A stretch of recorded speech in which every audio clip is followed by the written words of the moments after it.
오늘의 뉴스레터에 오신 것을 환영합니다. 아래는 주요 내용입니다. 1. 일본과의 협력 계획. 2.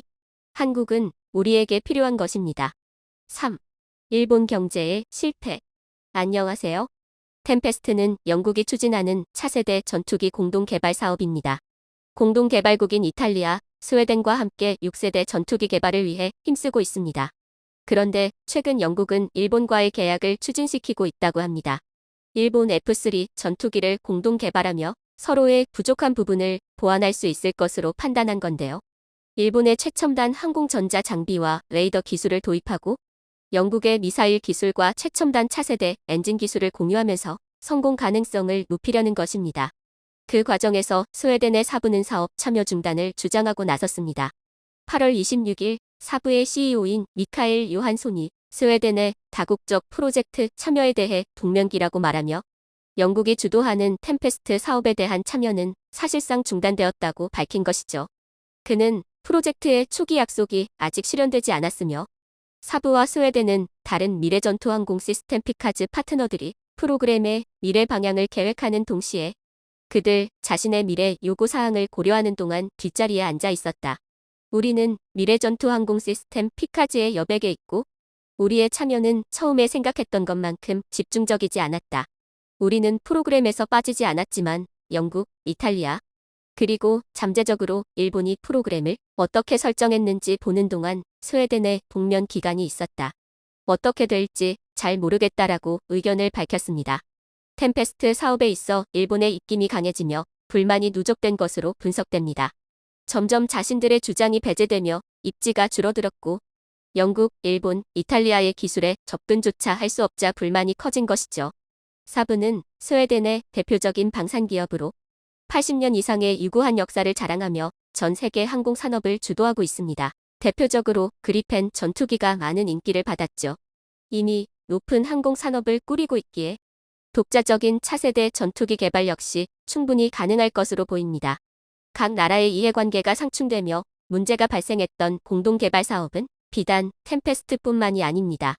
영국은 과거에도 독일, 이탈리아, 스페인과 함께 전투기 타이푼을 개발했습니다. 항공기술을 총집결해 공중전에 특화된 최첨단 전투기를 개발했었죠. 그런데 생산 과정에서 4개국의 일자리 보존과 같은 비효율적인 문제가 발생했고 이는 현재까지 문제되고 있습니다. 타이푼 전투기를 도입하여 운영 중인 국가는 빠르게 퇴역 처리 중이며 제대로 운영되는 전투기는 수대에 불과합니다. 그러다 보니 영국의 항공산업은 정체될 수밖에 없었고 미국과 프랑스에 추월당하고 말았습니다. 이러한 상황을 벗어나고자 영국은 새롭게 템페스트 사업을 추진했던 것이죠. 이번 템페스트 사업 역시 위험성은 높을 수밖에 없습니다. 공동개발은 일반적으로 기술을 함께 개발, 공유하고 개발비도 함께 내기에 개발 부담을 줄일 수 있다는 장점이 있습니다. 그러나 운용 요구와 개발 스케줄이 정리되지 않는다던가 만들어진 기체의 성능에 만족하지 못하는 등의 이유로 개발이 공중 분해될 수도 있습니다. 영국은 스웨덴보다 개발비를 많이 투자하는 일본에 높은 기대를 걸며 새로운 파트너로 선택했는데 각국의 협력 관계가 얼마나 잘 유지될지 장담할 수 없습니다. 영국과 일본의 전투기 공동 개발 계약 체결이 막바지에 다다른 상황에서 일본이 급속도로 열애당하고 있습니다. 영국 국방장관인 벤 월러스가 일본이 주최하는 F3 전투기 개발에 영국이 참여해도 얻을 게 전혀 없으며 기술적 신뢰성이 없다는 입장을 밝힌 것인데요. 영국 정부가 미쓰비시 전투기 개발 수준이 형편없음을 알고 있으며 영국과 일본의 공동 개발 시 만족시킬 만한 차세대 전투기 개발을 못한다 판단한 것으로 보여 세간의 이목이 집중되고 있습니다. 그 가운데 영국이 한국과 방산 협력에 대해 논의 중인 것으로 밝혀져 한국 방산에 대한 세계의 관심이 더욱 커지고 있습니다. 영국 군사 언론은 KF-21 보람의 전투기 5번째 시제기가 실물로 공개됐으며 3차 비행까지 성공했다. 현재 한국은 전투기 엔진 개발 과정에서 협력국을 찾고 있다.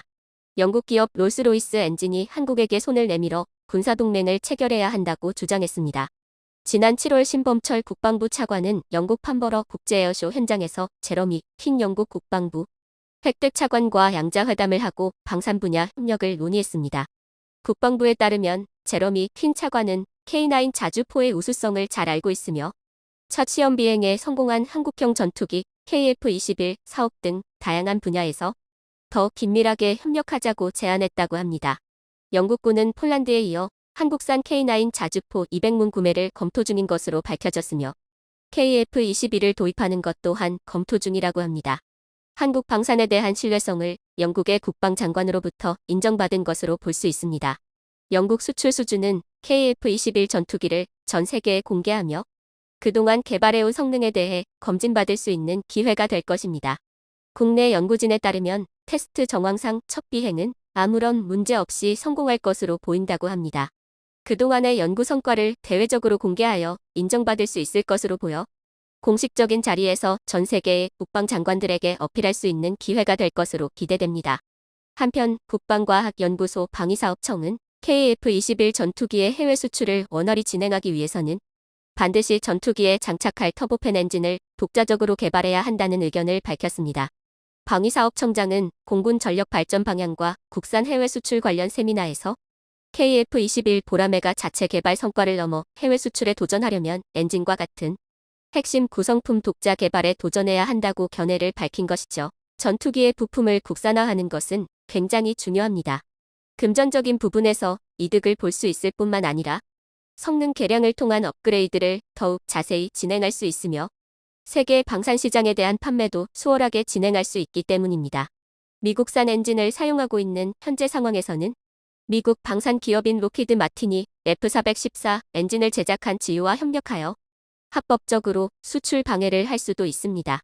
실제로 독일의 경우 아랍에미리트에 무기를 판매하려 했을 때 미국산 부품이 10% 포함되었다는 사유로 미국이 모든 계약을 일방적으로 취소시켰던 전례가 있습니다. 방위사업청장이 밝힌 내용으로 미뤄봤을 때 우리나라의 전투기 엔진 자체 개발은 이미 진행 중일 가능성이 큽니다. 무기 관련 사항은 극비이기에 모든 사항이 비밀리에 진행될 수밖에 없습니다. 국민의 알 권리를 위해 가능한 선에서 자체 개발의 필요성을 언급하는 식으로 최소한의 정보를 제공한 것이 아니냐는 의견이 나오고 있는 것이죠. 과거 한국은 자체 개발 전투기가 없는 약소국이었기에 무기 판매국인 미국에게 엄청난 갑질을 당해왔습니다. 미국은 AS 서비스도 거의 제공하지 않고 무기 가격 역시 높게 책정했습니다. 2019년 3월 우리나라는 미국으로부터 대당 1,000억 원을 들여 F-35A를 도입했습니다. 미국은 보안 절차라며 전투기 실물도 보여주지 않았고 자신들의 전력이 노출된다며 까다로운 보안을 요구했습니다. 약자 입장인 우리는 어쩔 수 없이 받아들일 수밖에 없었죠. 현재는 상황이 완전히 달라졌습니다. 우리 자체적으로 전투기를 개발하면서 약자의 입장에서 벗어날 수 있게 된 것이죠. 여전히 KF-21 시제기에 미국산 엔진이 사용됐다는 한계점은 있습니다. 그러나 미국이 한국을 대하는 태도는 달라졌습니다. 과거의 상황이었다면 높은 엔진 비용을 요구하며 바가지를 씌우려 했겠지만 그와는 달리 미군 도입 금액으로 제공하고 있습니다. 한국 전투기에 대한 전 세계의 뜨거운 관심 속에서 항공 분야 세계 강국으로 도약할 또 다른 기회가 주어졌습니다. 미군이 당분간 F-36 개발을 보류하고 기존 F-16을 업그레이드하겠다 밝힌 것입니다. 그로 인해 전투기를 구매하려던 국가들은 한국 전투기 KF-21에 주목하고 있습니다. F-16은 1978년에 첫 도입되어 꽤 오래된 반면 한국의 KF-21은 이제 막 시험 비행에 성공한 최신 전투기로 각종 첨단 기술이 더 많이 들어가 있기 때문이죠. 한국의 첨단 제조업 기술력은 나날이 발전해가고 있습니다. 최근 가스 엔진 관련 기술을 획득했으며 제트기 엔진의 핵심 기술인 터보팬 소자 기술까지 습득했습니다. KF-21 전투기 설계의 핵심 기술이라 할 수 있는 제트기급 터빈 기술로부터 자립하기 위해 국산 터보팬 엔진 프로젝트를 진행하고 있는데요. 이는 점진적으로 개발 완료될 것으로 보이며 현재 국산화 엔진 비율은 80%로 머지않아 전투기 엔진 100% 국산화에 성공할 예정이라고 합니다. 이렇게 국방과학연구소는 적극적으로 개발을 추진하고 있는데 국산 터보 엔진 평가 시험을 2023년까지 마치고 개발 완수하는 것이 목표라고 합니다. 연구진은 엔진 국산화를 시작으로 모든 부품을 국산화할 계획입니다. 세계 방산 시장에서 수급에 문제되는 일이 없도록 부품 하나하나 오직 한국인의 기술만으로 만들어갈 계획인 거죠. 독자적인 기술 개발로 세계 방산 시장에서 한국의 영향력이 더 높아지길 기대해 보겠습니다.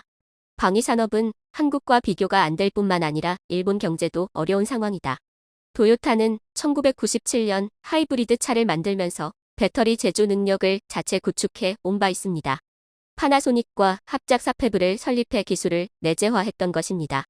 그리고 2020년에는 파나소닉과의 또 다른 합작사 프라임 플래닛 에너지 솔루션을 세워 한국을 추격하려 했습니다. 작년 7월 반값 배터리 전략을 공개하며 LG 에너지 솔루션을 잡겠다고 한 것도 이에 대한 믿음 때문이었습니다.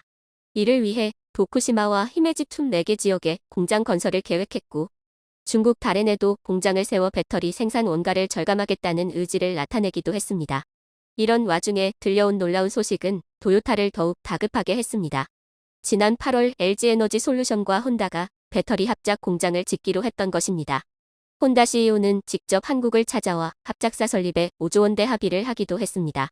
지분 또한 LG 측이 51%, 혼다가 49%로 한국에 더 유리한 구조였죠. 해당 합작 공장은 미국 오하이오주에 세우기로 결정됐는데 약 40기가와트시 규모가 될 것으로 나타나고 있습니다. 내년 상반기에 합공을 진행해 2024년 말부터 배터리 셀과 모듈 양산을 시작한다는 계획입니다. 혼다는 미국 현지에서 12곳의 생산 공장을 운영하고 있습니다. 하지만 전기차 시장 진출을 위해서는 한국 업체와의 협력이 절실했던 상황입니다. 바이든 대통령은 성명을 내고 LG와 혼다가 미국에 50억 달러 이상의 투자 약속을 한 것에 대해 감사를 표하기도 했습니다. 이런 혼다의 행보는 도요타가 결단을 내리는데 영향을 줬다는 분석입니다. 외신들 또한 LG에너지 솔루션이 도요타에도 배터리를 팔게 됐다며 놀라움을 나타내고 있습니다. 일본 최대 배터리 기업 파나소닉이 지워지고 있다면서 말입니다. 도요타는 오는 2030년까지 전기차 30종을 출시하고 연간 350만 대의 전기차를 판매한다는 목표를 세우고 있습니다. 이에 파나소닉 이상의 배터리 공급처가 필요했고 최적의 기업으로 LG에너지 솔루션을 낙점한 것이라는 설명입니다. 8월 말 도요타는 미일 양국에서 전기차용 배터리 생산 계획을 발표한 바 있습니다. 4천억에는 일본 국내 배터리 공장에 투입되고 3,300억에는 미국 공장 건설에 쓰겠다는 것이었죠. 생산 합계치는 최대 40기가와트시 규모를 추진했던 상황입니다. 이는 혼다와 LG 측의 합작사 설립 발표 후 이틀 만에 나온 내용입니다. 그런데 타 완성차 업체들이 한국 배터리사들과 합작 공장을 세우는 것과는 달리 도요타는 배터리를 자체 생산하겠다는 계획을 밝혀왔습니다. 배터리 내재화를 통해 차별화된 전기차 경쟁력을 확보하겠다는 전략이었죠. 2030년까지 배터리 생산 설비에만 2조 엔을 투자해 280기가와트시 규모의 생산 능력을 확보하겠다는 계획을 세우기도 했습니다. 일본 정부 또한 도요타만은 내줄 수 없다며 9조 원에 이르는 보조금 정책을 발표했습니다. 배터리 시장을 뺏기면 일본 자동차 산업 경쟁력마저 떨어질까 우려했던 것입니다. 일본 정부는 공장 건설비와 설비 투자 지원에 5천억 엔, 니켈, 코발트 등 배터리 원재료 확보에 3,500억 엔의 보조금을 책정했습니다. 1991년 소니그룹이 세계 최초로 리튬이온 배터리를 개발한 이후 일본 업체들이 배터리 시장을 주도해왔던 상황을 다시 만들려 했던 것입니다. 2015년 일본 기업들의 세계 시장 점유율은 50%에 달하기도 했습니다. 하지만 한국과 중국 업체에게 주도권을 내준 뒤 대표업체 파나소닉 점유율마저 8.7%로 내려앉아 버렸죠. 그런데 일본 정부의 노력에도 혼다와 도요타가 한국을 선택하자 기시다 정부가 크게 당혹해하고 있는 상태입니다. 도요타가 추가되면서 글로벌 톱10 자동차 업체 중 9곳에 배터리를 공급하게 됐습니다. 자국 부품사를 선호하는 일본 업체들이 LG에너지 솔루션과 연이어 손을 잡는 것은 미국 내 생산 능력과 앞선 기술력 때문으로 풀이되고 있습니다. LG에너지 솔루션은 세계 최초로 하이니켈 배터리를 양산했고 충전 속도가 대폭 개선된 실리콘 음극재 배터리까지 개발해내고 있습니다. 또 파우치형, 원통형 등 다양한 제품군을 보유하고 있죠. 그 결과 중국 시장을 제외한 글로벌 배터리 시장에선 점유율 36%로 1위를 차지하고 있는 상황입니다. 미국 전기차 시장은 전 세계에서 가장 빠르게 성장하고 있습니다. 2021년 64기가와트시에서 2025년 450기가와트시로 가파른 증가가 기대되는 상황입니다. LG에너지 솔루션은 북미 생산 능력 확대를 위해 20조 원 이상을 투자한다는 계획입니다. 2025년 이후 해당 지역에서 255기가와트시 이상의 생산 능력을 갖추려 하는 것입니다. LG에너지 솔루션의 전체 카파 가운데 북미 지역 비중은 올해 7%에서 2025년 45%로 확대가 예상되고 있습니다. 고성능 순수전기차 300만 대 이상을 생산할 수 있는 양입니다.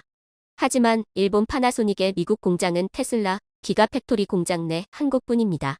파나소닉은 미국에 40억 달러 투자 계획을 밝히기도 했는데 7월 캔자스주에 투자하겠다는 계획을 급하게 오클라호마 부근으로 변경하는 등 공장 설립에 각비를 잡지 못하는 것으로 나타났습니다. 새 공장에서 근무할 약 4,000명의 직원을 뽑고 있지만 파나소닉으로 가겠다는 이들도 거의 없는 상황입니다. 전 세계 완성차 업체들은 배터리사와 합작법인을 설립하는 방식을 선호하고 있습니다. 배터리 내재화를 실현하기에는 천문학적인 비용과 시간이 들기 때문입니다. 대형 배터리사와 얼마나 빨리 파트너십을 맺는지가 향후 실적을 좌우하는 것입니다. LG에너지 솔루션은 인플레이션 감축법 발효 이후 공격적으로 미국 현지 투자에 나서고 있습니다. GM, 혼다, 스텔란티스와의 합작법인을 통해 미국에만 총 5개 공장을 지을 예정입니다. 그리고 향후 도요타가 해당 자리에 더 추가되는 상황입니다. 파나소닉의 우선순위 또한 도요타가 아닌 테슬라입니다. 도요타와 파나소닉 합작법인이 최근 미국 현지에서 소재 공급 계약을 맺었지만 2025년부터 5년간 연 4,000톤의 탄산리튬을 받는 것이 고작입니다. 반면 모든 소재 업체들은 한국 기업을 중심으로 몰려들고 있습니다.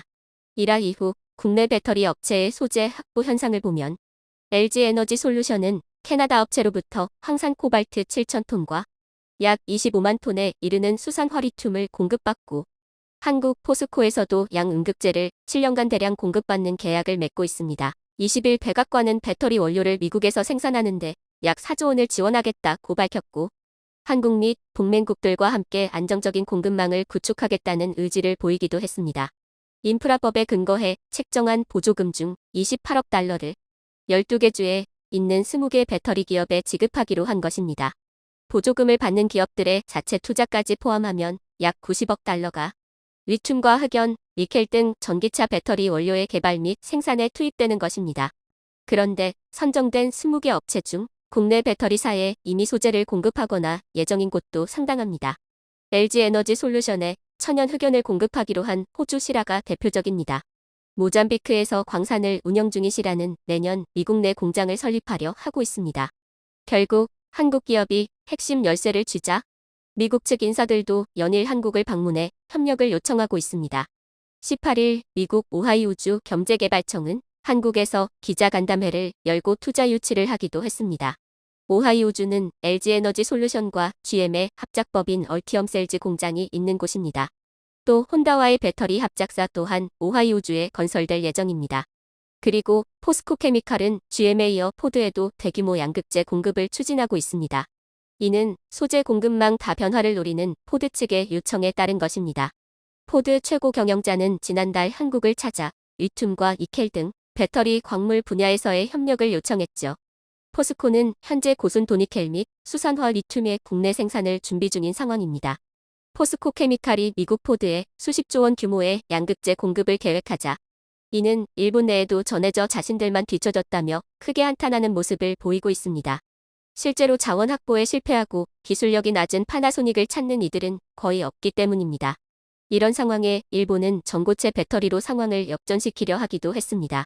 도요타가 1,000건 이상의 전고체 배터리 관련 특허를 확보하고 있어 이를 활용하려 했던 것입니다. 이는 전 세계 전고체 배터리 특허의 40% 규모입니다. 도요타는 작년 9월 세계 최초로 전고체 배터리차를 공개하기도 했습니다. 하지만 그뿐이었고 IG에너지 솔루션이 해당 기술력마저 능가해버렸죠. 상온에서 출방전 수명이 500회 이상인 전고체 배터리를 개발한 것입니다. 500번 이상의 충방전 이후에도 80% 이상 잔존 용량을 유지하고 리튬이온 배터리에 비해 에너지 밀도가 약 40% 높아 기술적 진일보를 이뤄냈다는 평가를 듣기도 했습니다. 해당 연구는 최고권유 과학저널 사이언스지에 실리기도 했습니다. 게다가 포스코 그룹이 전고체 소재 사업에도 박차를 가하고 있어 향후 미래 배터리 시장에서도 한국이 주도권을 쥘 가능성이 높아지고 있습니다. 이런 상황 때문에 도요타는 자존심까지 접어가며 한국 업체에게 발을 걸쳐놓으려 한다는 분석입니다. 최고의 기술력으로 전 세계를 장악해가는 한국 배터리. 더 높은 성장을 응원합니다. 시청해주셔서 감사합니다.